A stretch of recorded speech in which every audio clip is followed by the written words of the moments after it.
तो सबसे पहला है एक्यूट पायोजेनिक मेनिंजाइटिस। इसमें क्या हो रहा है, एक्यूट इन्फेक्शन हो रहा है किसका, पाया और एरेक्नॉइड मैटर का। पाया और एरेक्नॉइड मैटर के बीच में होता है सब एरेक्नॉइड स्पेस, और उसमें क्या होगा, CSF। तो इन तीनों का infection, acute infection of pia, arachnoid and of CSF which is enclosed इन सब एरेक्नॉइड स्पेस। तो इसका इन्फेक्शन, इन सब का इन्फेक्शन को कहते हैं एक्यूट पायोजेनिक मेनिंजाइटिस। ठीक है, इसकी कॉज क्या है, इटियोलॉजी क्या है, तो हीमोफिलस इन्फ्लुएंजा, इकोलाई, निजेरिया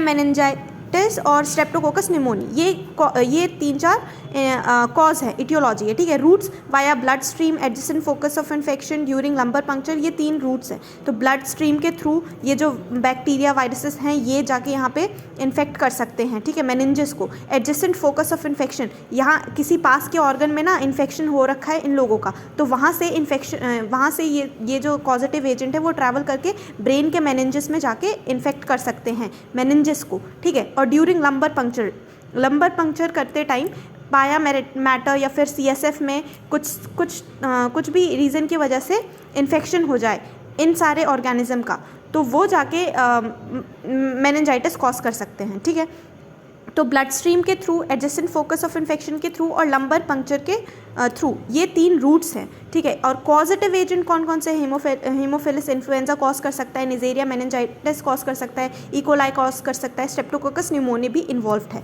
ठीक है, क्लिनिकल फीचर्स, तो इमीडिएटली तो हमें क्या क्या देखने को मिलेगा, तो कभी भी बैक्टीरियमिया हो जाता है ब्लड के अंदर, कोई सा भी फॉरेन माइक्रो ऑर्गेनिज्म या फॉरेन पैथोजेंस जब आते हैं तो सबसे पहले वो फीवर के तरीके से अपन को एक्सप्रेस करते हैं अपने आप को। ठीक है, तो फीवर होता है, फिर सीवियर हेडेक होगा इस इंसान में क्योंकि ब्रेन की मेनिंजेस इन्वॉल्व है, तो सीवियर हेडेक होगा, ऐसे याद कर सकते हैं। वॉमिट होगा, ड्राउजीनेस होगी, स्टूपरनेस देखने को मिलेगी, कोमा होगा, कन्वल्शंस भी हो सकते हैं। ठीक है, मेन कैरेक्टरिस्टिक फीचर क्या है, स्टिफनेस ऑफ नेक जो है वो मार्क्ड रहेगी, फॉरवर्ड बेंडिंग ये दिखेगा हमें। ठीक है, stiffness of neck, acute pyogenic meningitis में स्टिफनेस ऑफ नेक देखने को मिलेगी। अब डायग्नोसिस कैसे करेंगे, तो हम CSF को एग्जामिन करेंगे क्योंकि CSF में इन्फेक्शन हो रखा है, पाया मैटर, एरेक्नॉइड मैटर और बीच में जो सब एरेक्नॉइड स्पेस होता है वहाँ पे CSF होता है, इन सब में इन्फेक्शन है, तो इसको एक्यूट पायोजेनिक मेनिंजाइटिस कह रहे हैं। तो डायग्नोसिस के लिए क्या करेंगे, CSF को एग्जामिन करेंगे। तो हम जब CSF को एग्जामिन करेंगे तो वहाँ पर हमें बैक्टीरिया जो है, जो भी पॉजिटिव एजेंट होगा इन सब में से कोई सा भी है ना, तो वो प्रेजेंट होगा, और CSF का जो प्रेशर है, जो नॉर्मल प्रेशर है उससे ज़्यादा होगा, एलिवेटेड रहेगा। CSF प्रेशर जो है वो बढ़ा हुआ होगा, अबव 180 mm ऑफ वाटर देखने को मिलेगा इस केस में, एक्यूट पायोजेनिक मेनिंजाइटिस के केस में।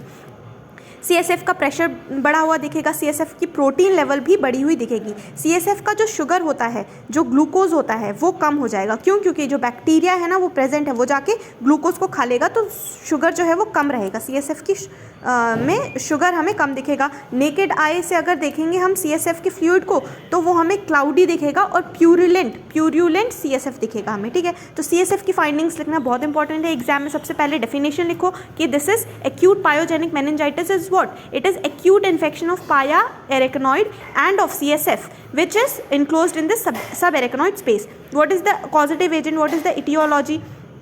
तो हीमोफिलस इन्फ्लुएंजा है, ई कोलाई है, स्ट्रेप्टोकोकस न्यूमोनी है, निजेरिया मेनिंजाइटिस है। ठीक है, रूट्स में ब्लड स्ट्रीम के थ्रू स्प्रेड कर सकता है, एडजेसेंट फोकस ऑफ इन्फेक्शन के through during lumbar puncture spread कर सकता है। ठीक है, ये 3 रूट्स हैं। क्लिनिकल फीचर्स में इमीडिएटली हमें fever, severe headache, vomiting, drowsiness, stupor, coma, convulsions ये सब देखने को मिलेगा।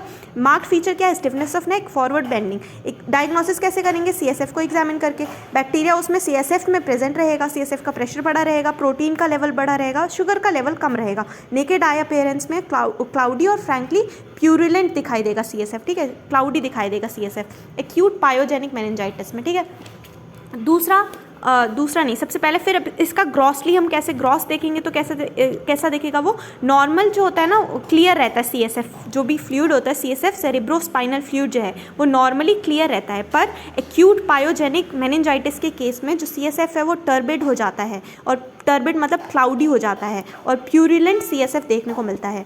अब पस जो है क्योंकि वो एक्यूमुलेट कर जाता है सब एरेक्नॉइड स्पेस में, तो वो ऑब्स्ट्रक्ट कर सकता है CSF के फ्लो को। तो इसकी obstruction of the CSF flow may cause obstructive hydrocephalus हो सकता है उस इंसान को, ठीक है। माइक्रोस्कोपिकली अगर देखेंगे तो हमें, क्योंकि ये एक्यूट इन्फेक्शन है ना, एक्यूट इन्फ्लामेशन है मेनिंजिस का, तो हमें क्या दिखेगा, न्यूट्रोफिल। एक्यूट सबसे पहले हमें न्यूट्रोफिल देखने को मिलता है, तो प्रेजेंस ऑफ पॉलीमॉर्फ न्यूट्रोफिल देखने को मिलेगा हमें कहाँ पे, सब एरेक्नॉइड स्पेस में। इतना क्लियर है। तो हमारा फर्स्ट क्लियर हुआ है अभी तक।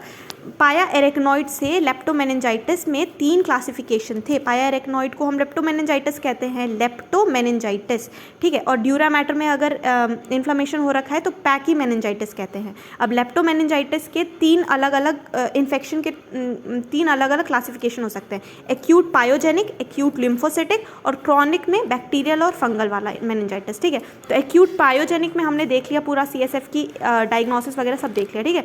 तो इसमें एक्यूट पायोजेनिक में हमें न्यूट्रोफिल देखने को मिलता है माइक्रोस्कोपिकली, कहाँ पे, सब एरेक्नॉइड स्पेस में, ठीक है, जहाँ पे CSF प्रेजेंट होता है। अब दूसरा देखते हैं एक्यूट लिम्फोसिटिक, ठीक है। तो एक्यूट लिम्फोसिटिक या फिर इसको वायरल और एसेप्टिक क्यों नाम है इसका, क्योंकि बैक्टीरिया जो है वो एब्सेंट रहेगा। यहाँ पे वायरस है ना, वो कॉज है मेनिंजिस के इन्फ्लेमेशन का। स्पेसिफिकली कौन सा मेनिंजिस, पाया मैटर और एरेक्नॉइड मैटर, ठीक है। तो एक्यूट लिम्फोसिटिक ये सेकेंड टाइप है, एक्यूट लिम्फोसिटिक मेनिंजाइटिस। इसमें क्या है, it is a viral meningitis commonly seen in children और यंग एडल्ट्स। तो ये बच्चों में ज़्यादातर देखने को मिलता है और यंग एडल्ट्स में, ठीक है। तो वायरल मेनिंजाइटिस इनमें ये ज़्यादा प्रोमिनेंट है। इटियोलॉजी क्या है, क्या कॉजेटिव एजेंट क्या है, तो वायरस हैं, बहुत सारे वायरस हैं। कौन कौन से, एंटेरोवायरस हो गया, एप्सिन बार वायरस हो गया, ठीक है, ये हर्पीस सिम्प्लेक्स वायरस 2 हो गया, ठीक है, और मम्प्स हो गए। तो ये सारे वायरसेस जो हैं वो कॉजेटिव एजेंट है वायरल मेनिंजाइटिस के, ठीक। तो इसमें हमें क्लिनिकल फीचर क्या देखने को मिलेगा, वही सारी सेम चीज़ें, फीवर, ठीक है, फीवर और इसका ना शॉर्ट कोर्स होता है। ये एक्यूट पायोजेनिक मेनिंजाइटिस जो था वो बैक्टीरिया वाला जो था, जिसमें streptococcus pneumoniae, E coli, Haemophilus influenza ये सब इन्वॉल्व थे, निजेरिया मेनिंजाइटिस ये सब इन्वॉल्व थे। तो वो जो था वो लॉन्ग कोर्स था और वो थोड़ा कॉम्प्लिकेटेड था, है ना। पर ये जो है, ये वाला जो वायरस वाला है जो बच्चों में हो रहा है वायरल मेनिंजाइटिस, वो शॉर्ट कोर्स का है और सेल्फ लिमिटिंग है। ये जो डिजीज़ है वायरल मेनिंजाइटिस वाली शॉर्ट कोर्स की है, सेल्फ लिमिटिंग है और कम्प्लीटली रिकवर कर जाता है पेशेंट, जो बच्चा होता है उसको फीवर होता है, ज़्यादा कुछ कॉम्प्लिकेशन नहीं होती है। ग्रॉसली हमें क्या देखने को मिलेगा, स्वेलिंग ऑफ ब्रेन देखने को मिल सकता है माइक्रोस्कोपिकली में, क्योंकि ये लिम्फोसिटिक नाम ही है इसका, एक्यूट लिम्फोसिटिक मेनिंजाइटिस। तो हमें लिम्फोसाइट देखने को मिलेंगे। तो लिम्फोसाइट्स हमें देखने को मिल सकते हैं कहाँ पे, लेप्टोमेनिंजिस में, ठीक है। लेप्टोमेनिंजिस मतलब पाया मैटर और एरेक्नॉइड मैटर के बीच में, इनमें, ठीक है। तो ये देख लिया हमने। अब इसका डायग्नोसिस कैसे करेंगे कि ये एक्यूट लिम्फोसिटिक मेनिंजाइटिस का केस आया है, तो CSF निकालेंगे और CSF का एग्जामिन करेंगे। तो CSF का प्रेशर यहाँ पे भी बढ़ा हुआ रहेगा, पर वहाँ पे 180 अबव 180 था, यहाँ पे अबव 250, क्योंकि वो न्यूट्रोफिल तक ही लिमिटेड था, है ना। पर यहाँ पे लिम्फोसाइट आ रहे हैं, तो ऐसे याद कर सकते हैं कि अबव 250 mm ऑफ वाटर, इतना CSF प्रेशर इसका एलिवेटेड रहता है। CSF प्रोटीन कितना रहेगा, इसका प्रोटीन जो है वो नॉर्मल थोड़ा सा ही रेज्ड रहता है, ठीक है। और शुगर तो एकदम नॉर्मल रहता है, क्योंकि ये सेल्फ लिमिटिंग है, तो ये सारे नॉर्मल माइल्डली रेज्ड रहते हैं। लिम्फोसाइटोसिस देखने को मिल सकता है, क्योंकि इसका नाम ही है एक्यूट लिम्फोसिटिक मेनिंजाइटिस। तो लिम्फोसाइटोसिस देखने को मिल सकता है CSF में 10 to 100 पर माइक्रोलीटर, इतना इंक्रीज हो सकता है, ठीक है, 10 to 100। और नेकेड आई में हमें स्लाइटली टर्बिडिटी देखने को मिलेगी। CSF कैसा होगा, नॉर्मली CSF क्लियर रहता है, पर नेकेड आई में यहाँ पे एक्यूट लिम्फोसिटिक वाले में थोड़ी सी टर्बिडिटी देखने को मिल सकती है। एक्यूट पायोजेनिक वाले में तो बहुत ज़्यादा टर्बिडिटी थी, इतना क्लियर है। तो एक्यूट पायोजेनिक हो गया और एक्यूट लिम्फोसिटिक हो चुका है, ठीक है। तो हमारा एक्यूट पायोजेनिक हो गया, एक्यूट लिम्फोसिटिक